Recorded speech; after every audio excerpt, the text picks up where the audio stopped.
Hey guys, LevelCap here, and welcome to another episode of This Week in Gaming. PlayerUnknown's Battlegrounds is now at 5 million copies sold, putting it at nearly 1 million copies sold per month. How big this game is going to get is anyone's guess, but it's already overtaken Grand Theft Auto 5's highest concurrent player count on Steam, and it's hot on the heels of Fallout 4's Steam player count as well.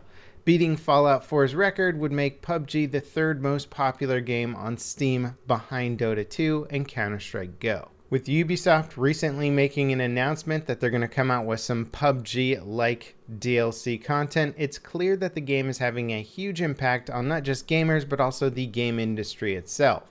Unfortunately, not all our PUBG news is good this week. Issues with the next weekly patch for PUBG have pushed its release to next week. This delay has also pushed back the release of the next highly anticipated monthly patch. This is the patch that was set to change the fundamentals of the game with first-person only servers, a FOV slider, potentially the inclusion of the new vaulting mechanics, things that were going to have a big impact on the way players play the game. Now the patch has been pushed back to a potential August 3rd release date. Not a huge deal overall, but if you're hoping to get it actually in July, well, probably first week of August now. Now, a couple of weeks ago, I reported on data miners finding a ton of new cosmetic items in a recent PUBG patch. This week, the developers confirmed that the enhanced character customization will be coming to the game in addition to new clothing and gear. Players will have much greater control over their character's physical features in the future. Pre-made tattoos and clothing logos will also be implemented. An interesting feature that the devs hope to add is being able to adjust small things like choosing to tuck or untuck your shirt or roll up your sleeves. In our final bit of PUBG news, the developers are starting to work on an updated UI system. The first major change they're considering is how healing items are kept track of outside of the inventory screen. Currently, players have no way to tell how many medkits or boost items they have in their inventory without actually checking it. The devs are considering including a counter as part of the in-game HUD that keeps track of healing items and grenades. They have a community poll going right now regarding some of these changes that you can find in the description.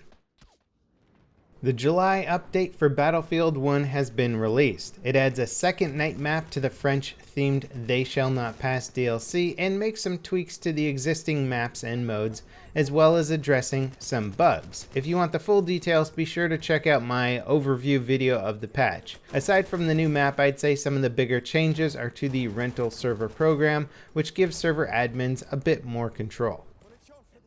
The first trailer for Call of Duty World War II's Nazi Zombie mode has been released. Nazi zombies will send players on a journey through a snowy village in Germany to recover priceless stolen art. Of course, the village is home to some crazy stuff like, Nazi zombies. The trailer doesn't give away much in terms of gameplay, but visually the zombie designs are actually pretty darn good.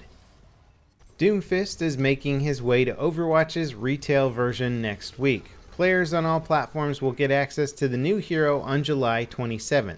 DOOMFIST has been available on the PTR for a couple of weeks now. He's probably one of the more powerful heroes that has been added so far. It'll be interesting to see how he fits in the game's current meta. On the PTR, he was incredibly powerful. The beta for Destiny 2 has made its way to console players. PS4, PS4 Pro, and Xbox One players who pre-order the game can get a taste of what's to come until the beta ends on July 23rd. A PC beta will take place in August. Analysis of the beta shows Destiny 2 has pretty rock-solid performance on all platforms, with the PS4 Pro offering the best console experience at 2160p over the base PS4 and Xbox One's 1080p. All console versions are locked at 30 FPS though, which is fairly disappointing. When it comes to visuals, the console version of Destiny 2 are still a bit behind that of the PC version, but it's not a gigantic difference. As for the Xbox One X version of Destiny 2, no further details have been announced. We know it will run the game at a locked 30 FPS, but at what resolution and visual quality remains to be seen. Wolfenstein 2 has been confirmed to run at 4K on the Xbox One X, so we know it won't just be the first-party titles that run at 4K on the upcoming console.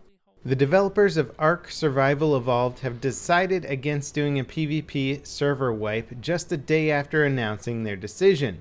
The wipe would have taken place when the game leaves early access next month. Wiping the servers was thought to be the only way to restore sanity to ARK's PvP experience, which has been plagued with easily exploitable bugs, some of which have made rolling back players that have abused these bugs impossible.